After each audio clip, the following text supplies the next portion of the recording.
Hello students, good morning. तो once again next देखिएगा आप डायनेमिक्स का नेक्स्ट लेक्चर। अब तक अपन रेजिस्टिंग मीडियम में यूनिट नंबर सेकंड स्टार्ट कर चुके हैं, motion in the resisting medium. अच्छा, उसके अंदर आप एक बात देखिएगा कि जो रेजिस्टिंग मीडियम के अंदर मोशन है, पहले अपन ने किया था, देखे, जब पार्टिकल ऊपर से नीचे गिराया जाए, एक केस, फिर दोबारा फिर गिराया जाए, दूसरा केस में पहले में वैल्यू जो रेजिस्टिंग फोर्स होगा आर, वो वेलोसिटी के प्रोपोर्शनल टू था। इसमें क्या होगा, वेलोसिटी के स्क्वायर के प्रोपोर्शनल टू होगा। तो नेक्स्ट अपन लिखेंगे article number second. Article second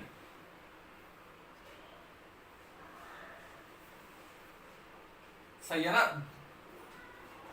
article number second क्या है, ठीक है। तो अब आप इसे लिखने की जरूरत नहीं है, बस आप इतना समझे आर्टिकल नंबर सेकंड में पार्टिकल को ऊपर से नीचे गिराया जाएगा। तो मैं लिख देता हूं, चलो कोई बात नहीं। जब किसी कण को ऐसे माध्यम में गिराया जाता है, ऐसे माध्यम में गिराया जाता है, ऐसे माध्यम में गिराया जाता है जिसका प्रतिरोध वेग के वर्ग के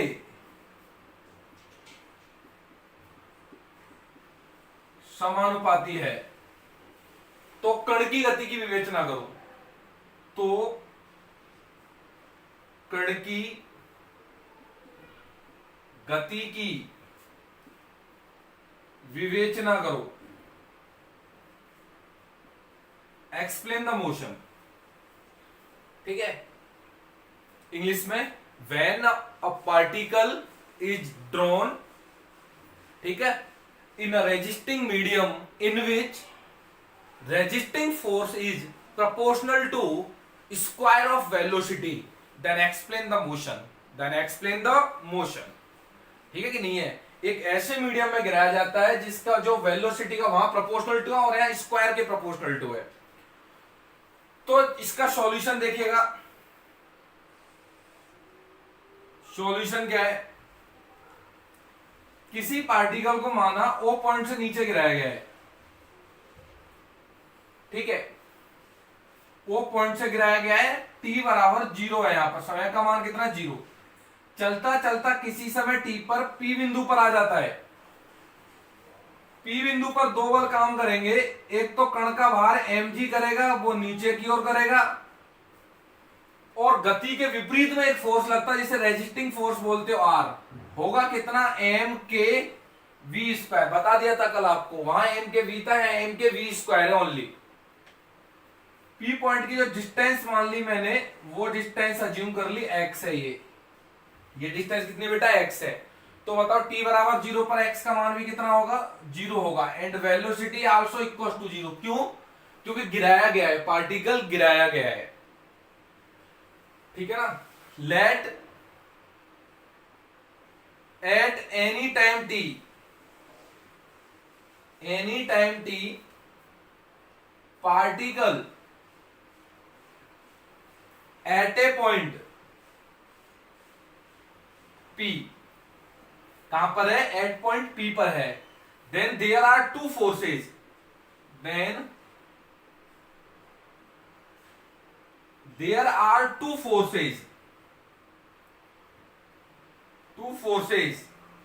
एक्टिंग एट P पर दो बल काम कर रहे हैं। एक तो कण का भार mg नीचे की ओर, और r m के वी स्क्वायर ऊपर की ओर। फर्स्ट, वेट mg किस तरह वर्क कर रहा है, ये नीचे की ओर वर्क कर रहा है। एंड सेकंड, रेजिस्टिंग फोर्स ये किधर वर्क कर रहा है, ऊपर की ओर वर्क कर रहा है। ये किधर वर्क कर रहा है, ऊपर की ओर वर्क कर रहा है। Then equation of motion at point P, then equation of motion at P point. P point पर इक्वेशन ऑफ मोशन, देखो रूल क्या कहता है, न्यूटन क्या कहता है, M D two X by D T square. क्या बोलता है वो, M D two X by D T square is equal to X के बढ़ने की दिशा में कौन है, एम जी, और घटने की दिशा में कौन है, आर, दैट्स माइनस आर। तो ये इक्वेशन ऑफ मोशन हो गई। आगे देखिएगा, मैं मिटाता हूं इसे भैया।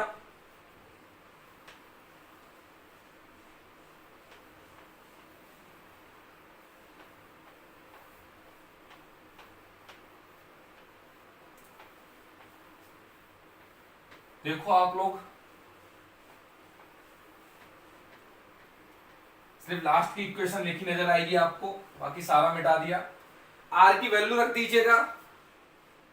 सो that implies M D two X by D T square M G minus R M K V square. M M cross हो जाएगा, then D two X by D T square G minus K V square dash भी taken as number 1। ठीक है कि नहीं है। अंतिम वेग के लिए याद है ना, for terminal velocity, if terminal velocity small V का मान किसके बराबर होता है, कैपिटल वी के बराबर होता है, देन बताओ कौन जीरो हो जाएगा, D two X by D T square. Acceleration कितना हो जाता है टर्मिनल वेलोसिटी पर, जीरो। टर्मिनल पर एक्सेलरेशन कितना हो जाता है बेटा, जीरो हो जाता है। और जैसे ये जीरो रखा तो देखो that implies G minus K small V की जगह capital V square is equal to zero. Same article चल रहा है, देखा होगा आपने। किसका मान निकालोगे, के का मान कितना आ जाएगा, G Y capital V square. इसका उपयोग किसमें कर दोगे, वन में, using in one, using in one, one के अंदर उपयोग कर दो बेटा इसका। तो देखिएगा नेक्स्ट कंसेप्ट में क्या आ रहा है, मिटाता हूं मैं इसे। तो कितना हो जाएगा, D two X by D T square G minus G by V square, G Y capital V square और इंटू स्मॉल वी स्क्वायर। इसमें से कुछ कॉमन ले लो, G by V square completely common ले लो। तो देखो D two X by D T square G by V square common जबरदस्ती खींच दिया, तो इधर क्या बचा, capital V square minus small V square. और ये वो इक्वेशन है जो अपन को तीन रिलेशन देगी। तीन रिलेशन मतलब एक्सप्लेन करवाएगी मोशन को। That's be taken as number 2। हर एक्सरसाइज के अंदर, हर आर्टिकल के अंदर अपन एक ऐसी इक्वेशन निकालेंगे, D two X by D T square is equal to G by V square minus small V square. इस टाइप की कोई इक्वेशन आएगी। यही ऐसी इक्वेशन होगी जो अपन को आगे के तीनों रिलेशन देगी। बढ़े आगे, कर चुके हैं लास्ट आर्टिकल ऐसा। क्या फर्क था उसमें, उसमें सिर्फ यहां पर स्क्वायरिंग थी, नहीं थी उसमें, ओनली वी था, और यहां क्या ओनली स्क्वायरिंग है, बस इतना सा अंतर है। नेक्स्ट देखिएगा बेटा, अब देखो ये काम आने वाला है। आरएचएस में कंडीशन याद रखो, टी बराबर 0, एक्स बराबर 0, वी बराबर 0, ये इनिशियल कंडीशन काम आएंगी, बाकी कहीं काम नहीं आ रहा। तो मिटा देता हूं ये आरएचएस में। अब देखिएगा आप लोग, तो मैं 2 से देखिएगा। फर्स्ट जो निकलता है रिलेशन बिटवीन, फर्स्ट जो एक्सप्लेन जो आता है मोशन का, relation between v and x, v and x में relation, relation between v and x। तो इसको क्या लिख देते हो, याद है ना, v dv by dx by 2। By 2 से देखिएगा क्या लिख ले उसे, v dv by dx is equal to ये V D by D X is equal to G by V square, G Y capital V square and capital V square minus small V square. Integrate करने के लिए we we के एक तरफ separation कर दीजिए, नीचे ले आइए capital V square minus small V square, G by V square, ये dx, और बच्चा बच्चा इसका क्या कर देगा इंटीग्रेशन। इंटीग्रेशन करने के लिए नीचे का डिफरेंशिएशन ऊपर बनाऊंगा, नीचे का डिफरेंशिएशन आ रहा है -2v, ऊपर v आ रहा है तो -2 नहीं आ रहा, तो देखो एक काम किया 1/-2 कर दिया, ऊपर -2v dv capital V square minus small V square, G Y capital V square into D X. अब नीचे वाले का डिफरेंस क्यों किया, -2 से डिवाइड -2 से मल्टीप्लाई, इस कारण किया भाई क्योंकि नीचे का डिफरेंशिएशन ऊपर बन जाएगा, और जब भी नीचे का डिफरेंशिएशन ऊपर बन जाता है तो आंसर किस में आता है, लॉग में। किस में आंसर आता है बेटा, लॉग में। तो इसका आंसर कितना आ जाएगा, that implies -1/2 log capital V square minus small V square, और ये कितना हो जाएगा, G Y capital V square, और X constant of integration C1। C1 का मान निकालने के लिए कंडीशन रटवाई थी, जब व्हेन x का मान 0 है गुरुदेव, तो वेलोसिटी कितनी है इसकी, 0, तो पुट कर दीजिएगा v की वैल्यू 0, तो -1/2 log capital V square is equal to X की वैल्यू 0, और ये कितनी वैल्यू आएगी C1। इसको 3 नंबर दे दो, यूजिंग इन 3, यूजिंग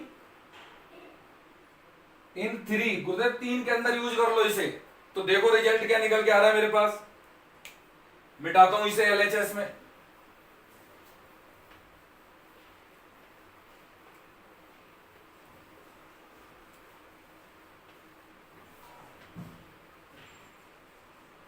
अब देखो 3 के अंदर यूज किया, ये C1 का मान इधर पहुंचेगा, but C1 minus minus plus हो जाएगा इधर। सो फाइनली क्या लिखोगे इसे, G by V square into X is equal to 1/2 log capital V square, C1 का मान इधर ले आया, और ये माइनस में 1/2 log capital V square minus small V square. अगले स्टेप में अब देखो x इज इक्वल टू, इसको एक काम करो 1/2 कॉमन ले लो, log m/n का फॉर्मूला है log capital V square minus small V square, m/n का फॉर्मूला लगा दिया 1/2 कॉमन लेकर के, और v स्क्वायर को गुणा कर दिया, तो ये v स्क्वायर इधर और g नीचे। सो फाइनल जो x का मान आ गया वो ये आ गया मेरे पास, x is equal to this.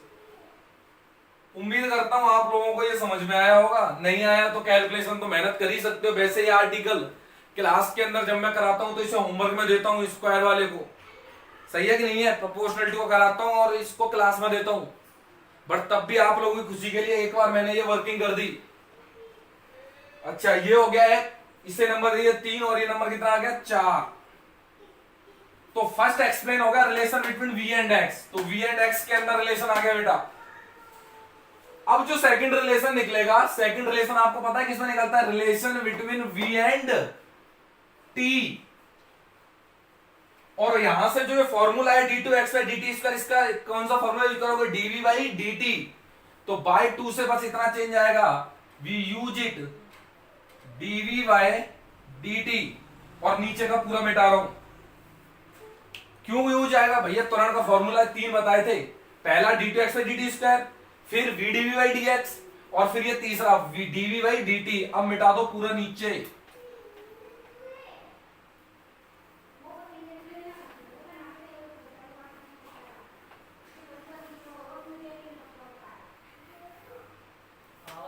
इसे मिटा देते, जो काम का नहीं है भैया क्यों रखना है उसे, ठीक है कि नहीं है। चलिए इसे भी मिटा देता हूं, मेरे काम नहीं आएगा ये, जब आएगा जबकि जब देख लूंगा मैं। अब क्या करना है आपको, इसको सॉल्व करना है, सॉल्व करना मेरे को आता है, इसको देखो dv बटे नीचे ले आओ इसे, capital V square minus small V square, G Y capital V square D T, और क्या कर दो इसका इंटीग्रेशन, इसका इंटीग्रेशन बताओ, 1 में डीवी अपॉन में V square minus small V square, ये तो कांस्टेंट है, तो आपको पता है इसमें कौन सा फॉर्मूला लगेगा, ये वाला फॉर्मूला, dx अपॉन में ए स्क्वायर माइनस एक्स स्क्वायर का इंटीग्रेशन, याद है किसी को? मुझे आता है, देखो 1/2a होता था, log होता था, a plus x upon A minus x होता था, प्लस कांस्टेंट ऑफ इंटीग्रेशन आता था। तो 1/a square minus x square का इंटीग्रेशन क्या होता है, 1/2a log a plus x और a माइनस एक्स, इसे आप साइड के अंदर कॉपी करें। अब इसका क्या लो लोगे आप, इसे बोलो 1/2a, a का मान कितना है capital V, log a plus X, मतलब capital V plus small v, और capital V minus small v a minus X, G by V square T plus constant of integration taken है C2। उम्मीद करता हूं मैं भी भाई आपको समझ में आएगा इंटीग्रेशन, नहीं आया तो मेहनत करो, ठीक है कि नहीं है, एक ही सिद्धांत है अपना, मेहनत करो, मेहनत में कोई कसर नहीं होनी चाहिए, बढ़ जाओगे आगे, गारंटी से बढ़ जाओगे आगे। आप सिर्फ मेहनत पर फोकस रखें अपनी पर, कुछ भी नहीं, अरे कोरोना में सब भूल भाल जाओ भाई, स्टडी प्रॉपर रखो, आप आराम से आगे बढ़ जाओगे, ठीक है कि नहीं है। अपनी स्टडी को बीच में मत छोड़ो, आप रेगुलरली पढ़ते रहो आगे। चलिए, इस इंटीग्रेशन नहीं आता तो भैया 12th की बुक उठा ले, इंटीग्रेशन की चैप्टर देख ले, वहां पर इंटीग्रेशन मिल जाएगा इसका। अब C2 का मान निकालना है, एट व्हेन, जब गुरुदेव t का मान 0 है तो बताओ v का मान कितना है, 0, स्मॉल v, कैपिटल V तो फिक्स है, रखो। देखो गुरुजी t का मान 0 तो ये गायब, RHS में बचेगा ओनली C2, और यहां 0 रखा, देखो 1/2v log, और ये बचेगा v by v, small v तो 0, v बाई v का मान 1, और log 1 का मान बोलो कितना होता है, 0, तो C2 का मान कितना आ गया, 0, देखो 1/1 log 1, और log 1 का मान कितना होता है, अरे नहीं पता log 1 का मान, महाराज रियल पढ़ाई थी, सही है कि नहीं है, रियल के अंदर चिल्ला चिल्ला के कहा था, याद है ना, log के कितने ग्राफ, 2 ग्राफ होते हैं, एक तो ऐसा बूढ़ों की तरह झुका हुआ, और एक दूसरा ऐसा, यहां पर जो वैल्यू होती है वो 1,0 किसका ग्राफ होता है, ये log x का, तो x का मान 1 पर y का मान कितना आता है, 0, तो x की जगह 1 पुट करो ना, तो log 1, y का मान कितना आ रहा है, 0, तो log 1 का मान कितना हो गया, 0। अदरवाइज आप याद रखते हो भैया log 1 का मान कितना होता है, 0 होता है, मैंने बता दिया log 1 का मान 0 कितना होता है। अब घर जाके ट्राई करना, log 0 का मान सोचना गुरुजी ने क्या बताया था, क्या सोचना, log 0 का मान गुरुजी ने क्या बताया था, रियल पढ़ाई थी जब, सोचना जरा, देखते हैं कितने लोग सोच पाते हैं, कईयों के बस की नहीं होता सोचना, सच में नहीं होता भाई बस की, किसी कईयों के दिमाग ही नहीं चलता यार, वर्किंग ही नहीं करता अपना माइंड, तो सोचना आना चाहिए। तो देखो C2 इक्वल टू 0 रखा तो ये तो गायब हो जाएगा, सो फाइनल रिजल्ट क्या बच रहा है, that implies 1/2v log capital V plus small v, capital V minus small v, C2 तो 0 हो गया, GT Y capital V square, और गुरुजी स्मॉल v कैपिटल V इधर से कट जाएगा, सो फाइनल रिजल्ट क्या आ रहा है जरा बताओगे, 1/2 log capital V plus small v, capital V minus small v, और ये GT वाई कैपिटल V, और ये वो रिलेशन है जो आप चाहते थे, किसमें रिलेशन है ये, T में एंड V में, T में एंड V में रिलेशन है, तो relation between V and T, then explain the motion, यही एक्सप्लेन होता है, रिलेशन निकालना यही एक्सप्लेन है। नंबर दे दू इसे 5, आपका जो आ रहा हो वो दे लो। अब एक्सप्लेन के लिए लास्ट स्टेप और बचता है, रिलेशन बिटवीन, बोलो किसके अंदर, एक्स एंड टी के अंदर, और एक्स एंड टी के रिलेशन यही देगा। सबसे पहले v का मान निकालेंगे इन टर्म ऑफ t, और इंटीग्रेट करके एक्स और टी में रिलेशन, तो थर्ड नंबर पे लिख दो भैया, relation between x and T, मेहनत देखिएगा आप, relation between x and T. कैसे करेंगे, कैसे करेंगे भैया एक्स एंड टी के मध्य रिलेशन? तो देखो इसको सॉल्व करते हैं बाय 5। पहले 5 को प्रॉपर रूप से ढाल करो, 2 को इधर बुलाओ, तो log capital V plus small V, capital V minus small V, 2GTY capital V, 2 इधर पहुंचा दो। बेस ई होता है, ई इसको सर पे उठा लेगा। टारगेट क्या है, स्मॉल वी का मान निकालना। तो capital V plus small V, capital V minus small V, E की पावर 2GT बटे कैपिटल वी। अब मुझे स्मॉल वी चाहिए तो इसको इधर गुणा कर दो। बोलो कितना आ रहा है, capital V plus small V, तो कैपिटल वी से गुणा होगा तो कैपिटल वी ई की power 2GT by capital V, minus जब ये स्मॉल वी गुणा होगा v ई की power 2GT by capital V. अब स्मॉल वी चाहिए तो स्मॉल वी को इधर शिफ्ट कर लो, कैपिटल वी को उधर शिफ्ट कर दो। देखते रहिएगा आप, मिटा रहा हूं मैं RHS, कहीं काम नहीं आएगा अब।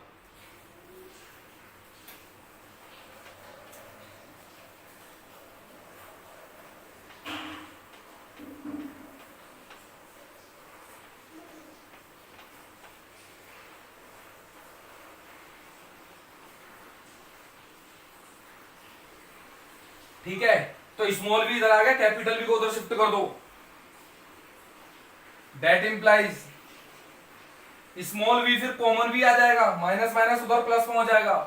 1 प्लस ई की power 2GT by capital V is equal to, यार मुझे समझ में आ रहा है, ये कैपिटल वी इधर और ये उधर गया तो कैपिटल वी माइनस में और कैपिटल वी कॉमन, तो कैपिटल वी ई की power 2GT upon capital V, और माइनस में क्या हो जाएगा 1, एक प्लस में आएगा एक माइनस में।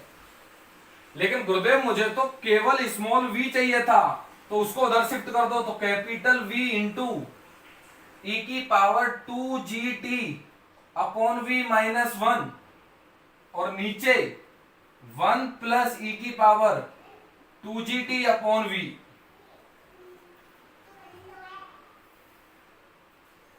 अब गुरुजी चलेगा माइंड, माइंड वर्क करता है, कैलकुलेशन है। अब कैलकुलेशन में क्या करना है, देखो आपको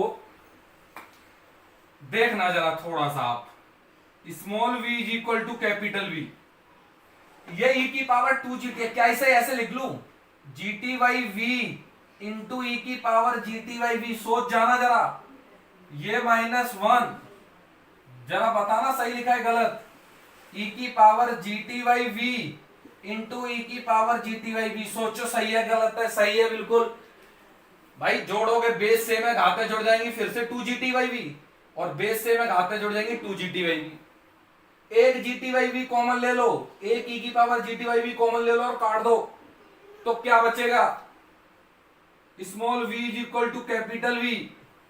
एक तो कॉमन लेके कट गया, इधर से भी कॉमन लिया, ले लो चलो, ई की दूसरी क्लास के बच्चे बन लो अब आप, ठीक है। नीचे से भी कॉमन ले लो, अब आपको ये सारी चीजें दिखानी पड़ रही हैं।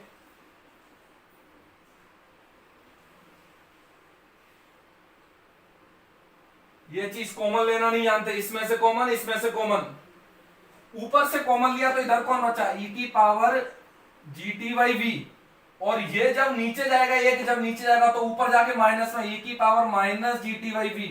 उम्मीद करता हूं समझे होगे। फिर से इधर से कॉमन लिया तो एक ये नीचे जाके फिर ऊपर जाएगा, तो ई की पावर इधर प्लस में बच जाएगा, ई की पावर GT बाई V, और जब ये नीचे आएगा तो माइनस में ई की power minus GT by V, और ये लोग अपनी सेवाओं को समाप्त कर देंगे, क्रॉस हो जाएगा। अगले स्टेप में देखो क्या बचा, ऊपर मिटाता हूं मैं ना। इसमें चैप्टर में पता है समस्या क्या है, समस्या सिर्फ इतनी है कि क्वेश्चन बड़े लेंदी है, टफ नहीं है क्वेश्चन, क्वेश्चन बिल्कुल भी टफ नहीं है, बस फर्क इतना है लेंदी क्वेश्चन है। आधे बच्चे वैसे भसोट हो जाते हैं कैलकुलेशन करते करते, आधे बच्चे वैसे भसोट हो जाते हैं। अब क्या करना है, अब बस तमीज से लिखना है इसे, that implies small v capital V e की power GTy capital V e की power minus GTy capital V नीचे e की पावर GTy V और प्लस e की पावर माइनस GTy V लिख दिया इसे। और अब स्टार्ट करते हैं 12th क्लास का कंसेप्ट। किसका स्टार्ट करते हैं? 12th क्लास का। मिटा रहा हूं इसे। देखो अब 12th क्लास, अरे सर 12th क्लास क्यों कह रहे हो? क्योंकि भाई अब जो चीज है वो आपने 12th क्लास में कभी पढ़ी थी और तब नहीं पढ़ी मान लो किसी ने, तो अब पढ़ ले। सही है कि नहीं है? जिसका रह गया है बेसिक, वैसे बच्चे कमजोर हो जाते हैं कभी कभी पढ़ते पढ़ते। तो 12th क्लास में लिख देता हूं, 12th क्लास की चीज है ये। पहली चीज, किसी ने भी जिंदगी में अगर साइन हाइपरबोलिक एक्स के बारे में सुना होगा तो वो ये सुना होगा, सर इसका मान ये होता है e की पावर x माइनस e की पावर माइनस x/2। दूसरे बच्चे ने सर साइन हाइपरबोलिक ये होता है, तो कॉज हाइपरबोलिक x क्या होता है? वो ये होता है गुरुजी, बस माइनस की जगह क्या आ जाता है? प्लस आ जाता है। कॉज हाइपरबोलिक x डायनेमिक्स का फर्स्ट लेक्चर में बताए होंगे आपको, अगर यहां नहीं बताए, वहां नहीं बताए तो यहां देख लो। तीसरा, भाग देना जरा, तो साइन हाइपरबोलिक x बटे कॉज हाइपरबोलिक x की वैल्यू कितनी हो जाती है? tan हाइपरबोलिक x, तो 2 से 2 कट जाएगा, तो e की पावर x माइनस e की पावर माइनस x, e की पावर x प्लस e की पावर माइनस x। तो ये जो वैल्यू होती है वो किसकी होती है? tan हाइपरबोलिक x की। किसकी होती है बेटा? tan हाइपरबोलिक x की। अच्छा, बढ़े आगे। उम्मीद करता हूं ये आई होगी। tan हाइपरबोलिक x की वैल्यू होती है ये। तो जब होती है तो गुरुजी यहां से लिख दो, देखो e की पावर x माइनस e की पावर माइनस x, e की पावर x प्लस e की पावर माइनस x। तो जब सॉल्व किया इसे, v is equal to capital V, क्या लिखना चाहिए? tan हाइपरबोलिक x, और x की जगह कौन है? GTy capital V। बहुत ही लंबी चौड़ी फाइट। कितनी लंबी चौड़ी? बहुत ही लंबी चौड़ी फाइट मारी अपने भैया। ये फॉर्मूले यूज करे और देन वी यूज दिस। अब स्मॉल v को सर जो निकालना चाहते हो वो लिख दो। क्या निकालना चाहते हो? dxy dt, और इधर ये capital V tan hyperbolic GTy capital V। अच्छा, अब x x के एक तरफ, tt के एक तरफ, dx is equal to v tan hyperbolic GTy v into dt, और गुरुदेव क्या कर दो? इसका इंटीग्रेशन। इसका इंटीग्रेशन तो बच्चा बच्चा जानता है, dx का x, v इसका, देखो इसका इंटीग्रेशन क्या होता है? ऊपर क्या आता है? tan hyperbolic x into dx। tan hyperbolic x को ये लिख दूं, साइन आएगा, साइन हाइपरबोलिक x बटे कॉज हाइपरबोलिक x dx। और हाइपरबोलिक x में अवकलन हो या समाकलन कुछ फर्क नहीं पड़ता चिन्ह पर। तो कॉज हाइपरबोलिक x का अवकलन ऊपर लिखा पड़ा है, कॉज का कितना लिखा पड़ा है? Sine hyperbolic x। कितना लिखा पड़ा है बेटा? Sine hyperbolic x। जब भी नीचे वाले का अवकलन अगर ऊपर लिखा पड़ा है तो आंसर किस में आता है? लॉग में। तो इसका आंसर कितना आएगा? लॉग इंटू नीचे वाला कॉज हाइपरबोलिक x। तो tan हाइपरबोलिक x का इंटीग्रेशन क्या हो गया? Log cos hyperbolic x। तो अगले स्टेप में क्या लिखोगे? देखो, log cos hyperbolic x, x की जगह GTy v।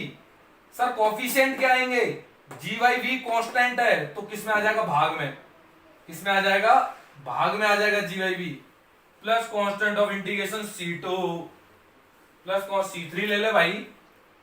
Constant of integration कितना आ गया? C3। यार समझो, tan का कितना होगा? लॉग कॉज, और GTy का GY नीचे लिख दिया।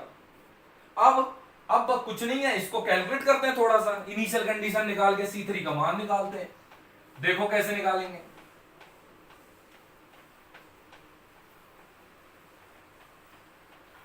देखो देखो, v उधर पहुंचा, v square by G. So that implies x is equal to v square by G. v को उधर शिफ्ट कर दिया, g नीचे आ गया। Log cos hyperbolic GT by V plus constant of integration C3। देख लो ना भाई, v उधर g नीचे तो v स्क्वायर बाई जी, बाकी सारा है gt। लेकिन गुरुजी वैन जब t का मान 0 है तो x का मान कितना है? 0। अब लगाओ दिमाग, मान जाऊंगा मैं 0 v square by G log cos hyperbolic और t की जगह 0 0 प्लस C3। जरा बताइए कॉज हाइपरबोलिक 0 का मान कैसे निकालोगे? सोचो 1 मिनट कि कॉज हाइपरबोलिक 0 का मान कैसे निकालोगे? कैसे निकाले भाई कॉज हाइपरबोलिक 0? अभी सर आपने लिखा था ना, क्या लिखा था? कॉज हाइपरबोलिक x का मान e की पावर x प्लस e की पावर माइनस x बाई 2। 0 ही तो चाहिए, तो x की जगह 0 ले लो। कॉज हाइपरबोलिक 0 e की पावर 0 e की पावर माइनस 0 बाई 2, तो ये 1 प्लस 1 बाई 2 कितना हो गया? 1। कितना हो गया? 1। तो इसकी वैल्यू देखो कितनी आ गई? 1 आ गई। और लॉग, फिर 1 किस पे लग रहा है? लॉग पर। तो लॉग 1 का मान 0। तो लॉग 1 का मान 0 होने की वजह से 0 is equal to 0 plus C3। इसका मतलब C3 का मान कितना आ गया गुरुजी? 0। कितना आ गया C3 का मान? 0। और जैसे ही C3 का मान 0 आ गया, सो फाइनल रिजल्ट क्या मिला मुझे? देखो जरा। सो जो फाइनल रिजल्ट मैंने यहां से लिखा, देन C3 का मान 0 कर दो, x is equal to V square by G log cos hyperbolic GT by capital V. और ये वो था जिसकी आपको चाहत थी, जिसको आप चाहते थे, जो आप रिजल्ट चाहते थे, वो अपना आ गया। V square by G cos hyperbolic GT by V, hence the answer. तो एक्सप्लेनेशन है, बड़े आर्टिकल आते हैं एग्जाम में, 4 आर्टिकल में से उम्मीद करते हैं कोई ना कोई एक आर्टिकल मिल जाता है। ठीक है, बाकी नेक्स्ट लेक्चर में। Thank you.